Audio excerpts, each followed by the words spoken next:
All right, welcome to Lab 0. 0 because everything starts at 0 in computer science. So there's a few things for this lab, and to get started, we need to be on the class server. So let's go log in there. So however you need to, get on there. I'll get on there as my test student.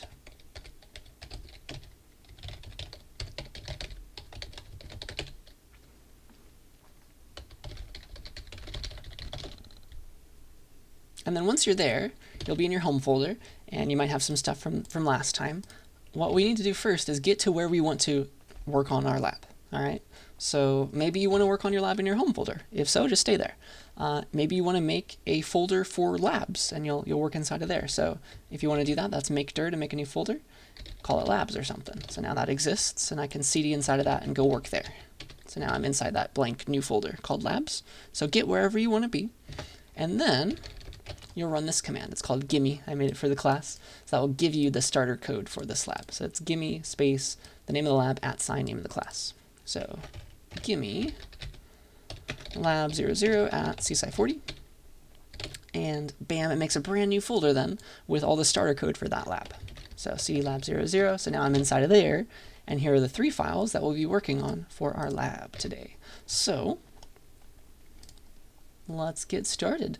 The first step, I would encourage you to do this in order, is to write just a simple hello world program. So write a program that prints out to the screen hello world with some extra stuff. So hello world, exclamation point, space, I am ready for CSCI 40, exclamation point, and then a new line. So print out exactly that, because that's what my autograder is going to be checking for.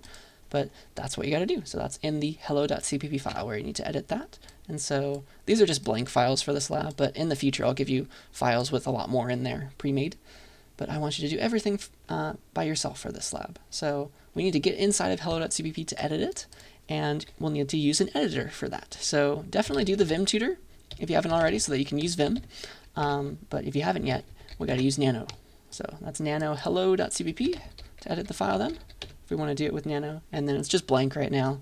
So let me do most of this. I'll make it wrong. I'll just do the hello world part. It's going to complain if I turn it in right now, and I kind of want to show you that, so that's perfect. So I'm going to do just up to here, but it's most of the program. So I'll give most of it to you. You're welcome.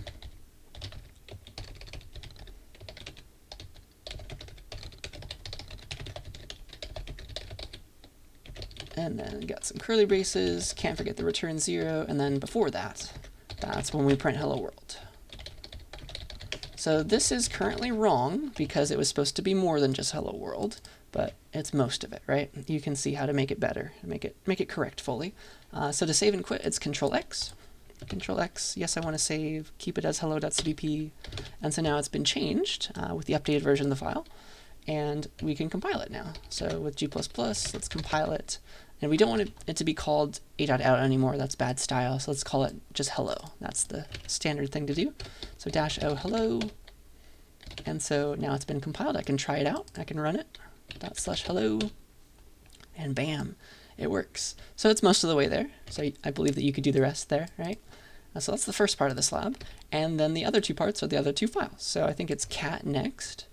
So this, in cat.cpp, what I want you to do is make a program that prints out exactly this cat picture to the screen. So it's made up of characters, and here's a couple hints. So if you want this backslash to be printed out, remember that the backslash in C++ is kind of overloaded. It is waiting for something after the backslash. It's like \n, do you mean new line? \t, do you mean tab? So if you want just a normal backslash to be printed, you have to escape it still. It's 2 backslashes, turns into 1. All right, so that's your first hint. And then also the last characters, this is the last character on this line, this is the last character on this line, and this is the last character on this line. There's no like spaces to keep it aligned or anything. So like it's print this and then new line, print this and then the new line, print this and then new line. So that's how it's going to work, okay? And yeah, once you get that working, try it out. It should look like this when you run it. There may be some issues with spaces that the autograder will complain about. I'll show you how to read those, okay? But that's your cat program. And then your last program is probably the most involved ones. That's why you want to do the other ones first. So this is average.cpp. What I'd like you to do is to get 3 numbers from the user, all right, 3 integers, store them as ints, and then print out their average using integer division. So don't worry about double division, static cast, any of that weird stuff. Just do average using integer division, so no decimal places, and kind of here's an example of what I want to see. So it's like you give a prompt, and then it's the user typing 7. This is not you printing 7. This is the user typing 7. So like I typed 7, hit enter. Then you give a prompt, type the second number. So maybe I typed 10, press enter. So it's me typing 10. It's not something being printed. And then type the third number, and then I type 15, hit enter. Right? So that's the user typing those numbers, but the prompts are printed by you. And then you output one new line, one brand new line that says the average is whatever with a period at the end. Right? So that's, you compute the average using integer division. All right? So that's a sample run of the program, but it should work for any numbers that the user gives you. Okay? So try it out. It should definitely give back 10 for these particular 3 numbers in any order.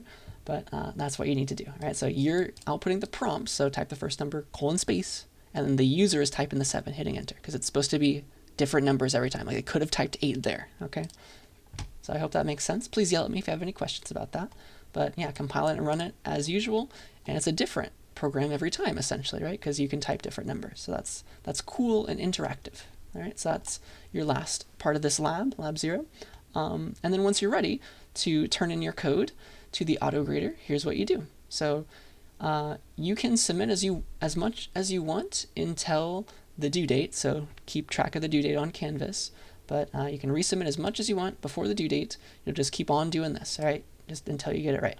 So keep that in mind. But here's how you turn in your stuff. It's a terminal command. So go into the folder where your files are. So do ls, make sure they're all there.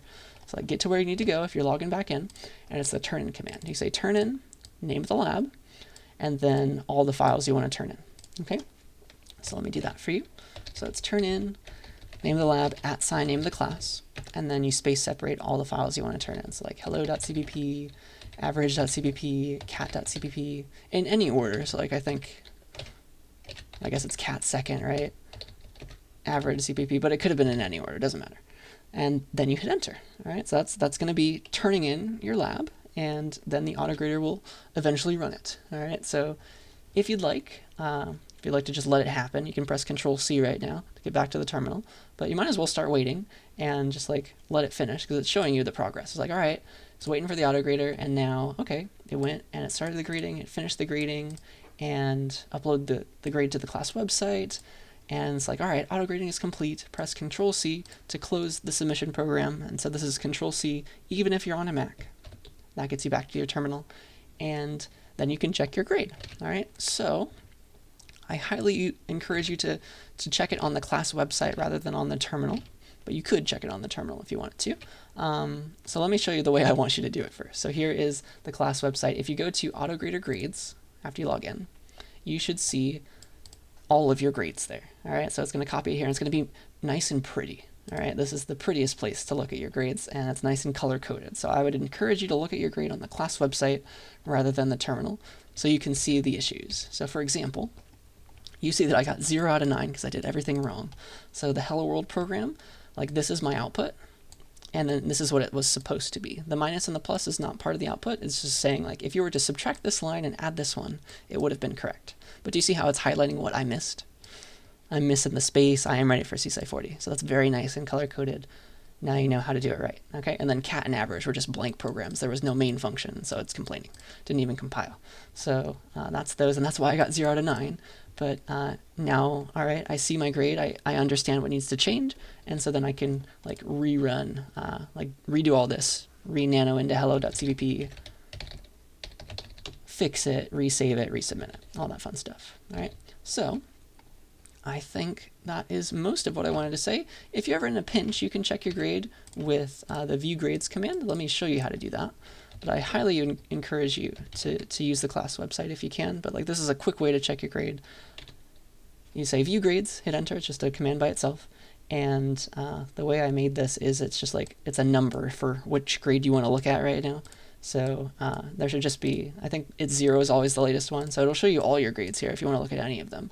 But it's just like which number corresponds to the grade you want to look at right now. So it's option 0. That's the one and only option for us right now. That's our lab 0 grade. So 0, hit enter. And then it's going to take me to a text-based version of my grade. So again, you can kind of see, but it's not nice and color-coded. So that's why I encourage you to look at it on the class website instead. But you can like use the Vim key bindings as well as just the arrow keys to look through your grade. And it's Q to quit out of this and get back to the terminal. Okay, so that's 2 options for you to check your grade. And yeah, again, you can resubmit as much as you want up before the due date, so keep track of the due date on Canvas. The second it's late, though, I'm taking half credit off. So keep that in mind. But I think that is all that I wanted to say. Here's the rubric. Everything is equal points. And yeah, that is your Lab 0. So please yell at me, ask me questions if you have any. I'll be here to help. Also consider going to the tutorial center or asking your peers on Discord.